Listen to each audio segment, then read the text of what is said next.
Hello Chain Gang, welcome back to Top 5 Friday on the 4 Chains, and today's list is the top 5 biographies of the modern era. The next video we're going to do is going to be top 5 nonfiction books, so if you have anybody that wants those for a Christmas present or a birthday present, or you just love reading, hopefully this will be of some interest to you. When I say the modern era, I mean when William Craig published Fall of Japan in 1969 and then Enemy at the Gates in 1973. That really raised the bar in terms of what is expected of a nonfiction book. In the era prior to that, the greatest book would be considered maybe Guns of August by Barbara Tuchman, which came out in 1962. And obviously the era before that would be The Rise and Fall of the Roman Empire by Edward Gibbon. That astonishingly came out in the late 1700s, and it's actually still a worthy read, but an extensive read. But this is about the bar that William Craig raised. I certainly recommend reading both of those books. Speaking of the Roman Empire, if you watch this channel, you know I'm a huge fan of the Roman Empire because I'm a huge fan of Italy, and I'm also a huge sports fan. Lists like this, let's face it, are subjective for the most part, but I wanted to take that out, so no books like that. If you want something like that, biography-wise, Adrian Goldsworthy's magisterial biographies of Julius Caesar and Augustus Caesar are absolute masterpieces. If you want baseball, there's an incredible amount of great biographies. My personal favorites, are Ball 4 by Jim Bouton, Babe by Robert Creamer. So I could do separate lists on that if you want. You can put it in the comments, but let's dive right into this. Number 5 is Unbroken. Unbroken is the biography of Louis Zamperini by Laura Hillenbrand. Zamperini is the least historically significant subject of any of the biographies on today's list, but he was in the 1936 Berlin Olympics, the one with Hitler and Jesse Owens and stuff. He finished 8th in the 5,000 meters. More significantly, he set the record for the fastest single lap in that event, and that record stood for multiple Olympics following that. I don't want to get into more details if you have not seen it. There is a movie made about this biography, but it only covers part of it, and the book is just way more impressive, way more satisfying. So this is one I recommend reading. The book and the movie really pick up in World War II when Zamperini's plane is shot down in the Pacific Ocean. Once again, I don't want to give too many details, but what makes this book valuable is it is a great study on overcoming obstacles. If you are a person who is giving up on your dreams or your goals because you feel the obstacles are too great, I would read this book. If you feel like your obstacles are greater than his, you have my permission to give up on them. But if not, you will feel like this book was worthy of the read. It's very accessible. What I mean by that is a lot of times when you see lists of books, people are trying to seem smart. You might see a list where people say, you know, The Odyssey or Atlas Shrugged is the greatest book, when those books are terrible reads and not accessible at all. Unbroken is very accessible. It spent 160 weeks. There's only 52 weeks in a year. It spent 160 weeks on the New York Times bestseller list. That's the second most of any biography next to The Immortal Life of Henrietta Lacks. I didn't really consider that book for this because it's technically a biography, but I feel kind of fits in a different category. So let's just move on. Number 4 is Edmund Morris's Life of Teddy Roosevelt. This is a 3-installment biography. The first is The Rise of Theodore Roosevelt. That won the Pulitzer Prize. The second is Theodore Rex. It is just as good. Some people think it's even better. The third is Colonel Roosevelt. It's a great book and you should read it, but it is not quite the level of the previous two, and that's why I think I dropped this down to 4 on the list. Teddy Roosevelt is my favorite president of all time. If you have seen my list on the top 5 greatest presidents, if you haven't, I'm going to do a spoiler. He's number 3 on that list, but hopefully you will enjoy that video elsewhere. But the main thing is, I feel like if you read these 3 books, everybody, regardless of political party, he was a Republican, but I don't think it even matters. I think he will be your favorite president of all time after reading this. Number 3 is Zealot by Reza Aslan. This is a biography of Jesus of Nazareth, not the Christ figure that he was turned into many years after his death by people who, I think scholars will agree, don't necessarily feel the same way Jesus did about the issues that were important to him. If you are a Christian or a Muslim or a Jew, it doesn't matter in terms of this book. Jesus is at least a prophet to you. If you are an atheist or an historian or an atheist historian, I haven't done a list of the 5 most influential people who have ever lived, but I can't imagine a decent historian not ranking Jesus in the top 3 or 4 or 5. So really, this should be relevant to all readers. He's the most famous person who has ever lived, but ironically, the most misunderstood person who's ever walked the planet.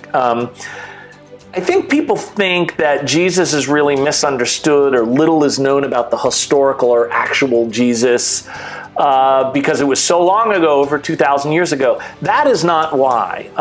2,000 years ago, books and writing were prevalent. Julius Caesar was born before Jesus, and we know an enormous amount about Julius Caesar, about his day-to-day life, particularly from his teenage years on. But part of that is because Julius Caesar was himself a fantastic writer, published many books, kept a very detailed, what you would call a diary. But if you look at Jesus and Jesus's disciples and Jesus's biological family, they all had one thing in common. They were all illiterate, of course, so that none of those people actually wrote anything. What we know about Jesus and what we see in this book is because he was one of the most persuasive and impressive speakers who ever lived. And obviously a lot of people who were both his supporters and his enemies wrote about Jesus at the time he was speaking. You know, people are going to jump in here, so I'll just head that off at the pass. Obviously, a lot of what was written about what Jesus said was not accurate far after his death, with people with a different kind of agenda. Was not contemporaneous, so not necessarily accurate. But what Reza Aslan focuses on are the accounts of people on both sides at the time, and obviously that's going to prove more accurate. What most people associate him with is love thy neighbor, but I'm not really sure why. I mean, love thy neighbor, yes, it's obviously important to Jesus, but that was a standard of every religion prior to Christianity, including Jesus's religion, which was Judaism. What made Jesus just astonishing and transformational was he believed you should love thy enemy. Can you imagine if the 2 billion plus Christians on the planet right now not only love thy neighbor, but love thy enemy, and that was the case for Christianity all along? Is it even possible to conceive of what the planet would be like if that had occurred? Of course, what did occur is more people have been killed in Jesus' name than any other person's name in history by a substantially large margin, and that is what I'm saying. Jesus, despite being the most famous person, is also the most misunderstood person. I guess, Jesus, he said at the time, if you are going to judge somebody, the only people that should be judging other people are the people without sin, and that is a group with 0 members.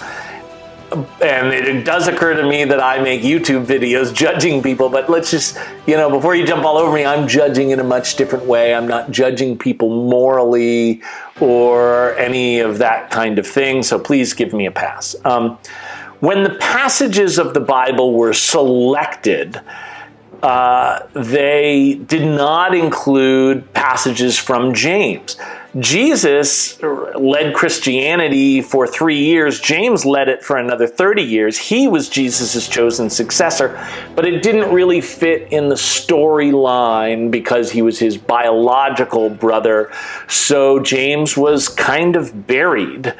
And I think that that's something important to explore, because instead of that, they included just some hokey stories, like the one about he goes back and visits his family, and they bring him to the edge of a cliff in Nazareth, and they tell him that they're going to toss him over unless he commits to staying there and being a plumber, and a carpenter, which he wasn't, instead of continuing to spread the word and Jesus' stand firm. I think a field trip to Nazareth to discover there are no cliffs in Nazareth probably would have been a good idea before that. Being an Irish Catholic, I don't want to continue to list examples, but the most relevant statistic are there are more versions of the Bible than words in the Bible. If you are a Christian, of course, you should read the New Testament, but if you are almost anybody, you should read Zealot by Reza Aslan. Let's go into number 2. Speaking of books you should read, The Beatles by Bob Spitz. This is my favorite biography of all time. And it is the one that I have recommended the most to people because I know everybody is going to love it. It is a fantastic read. It is 900 pages long. I read it in 3 days. Part of me feels like, since I'm ranking the best, the Edmund Morris books were better, and I should maybe flip these 2 spots, but the Edmund Morris books won't apply to everybody. They will only, appeal to presidential historians or people that like Roosevelt and the Rough Riders and all that stuff. The Beatles will apply to music fans, which is like 99% of people, and I feel like critics always underrate the importance of appeal to people. No matter how great a book is, if people don't read it, it's really kind of irrelevant. Another thing that's kind of interesting is, obviously every book about the Beatles discusses the claim that they were bigger than Beatlemania. They were obviously trying to kind of make the point that the fanaticism and crowd reaction to them is just too over the top, but that's not how it was taken. It was taken as very controversial, and now I'm ranking the Beatles book above the Jesus book, so maybe I'm going to get some of that hate, but I guess that's just the life of a YouTuber. Another reason why this might be a controversial pick is that there were some inaccuracies in the first printing, particularly with pictures. The captions misidentified certain people, and I'm not sure who was responsible of that, but ultimately it's Bob Spitz's responsibility. I know in the version that I read, which was not the first printing, he still had George Harrison as the guitarist for Taxman, and that's definitely Paul McCartney. So that's an error, but not enough to knock it off this list. I just feel like he conducted 650 interviews, including very long ones with Paul McCartney and George Harrison, and it's just, he combines being a great very knowledgeable person of music history. He also wrote a great book on Led Zeppelin, a really great, historian in terms of the volume of research he did, but also he's a really good storyteller. So it's just, like I say, I read this ginormous book in 3 days. The other thing I like about this book in comparison to other Beatles biographies is it doesn't shy away from like the controversies and some of the salacious items that British biographers in particular just tend to completely ignore and pretend it did not happen. My favorite part of the book is the story of the writing and recording of Yesterday. I'm not going to give any details of it because I read this book all the way through twice, and both times it brought tears to my eyes. It's just such a wonderfully told story of such a wonderful song. If you Google lists, most of them have Can't Buy Me Love as the best 1-volume biography of the Beatles, but I just don't feel it's as great. It's great. I just feel like critics always have two priorities. They want to tell you, of course, how good or not good a book is, but all of them seem to be really invested in their intellectual gravitas, and I don't care about that, so maybe that's enough to trust me. This is the analogy I would give.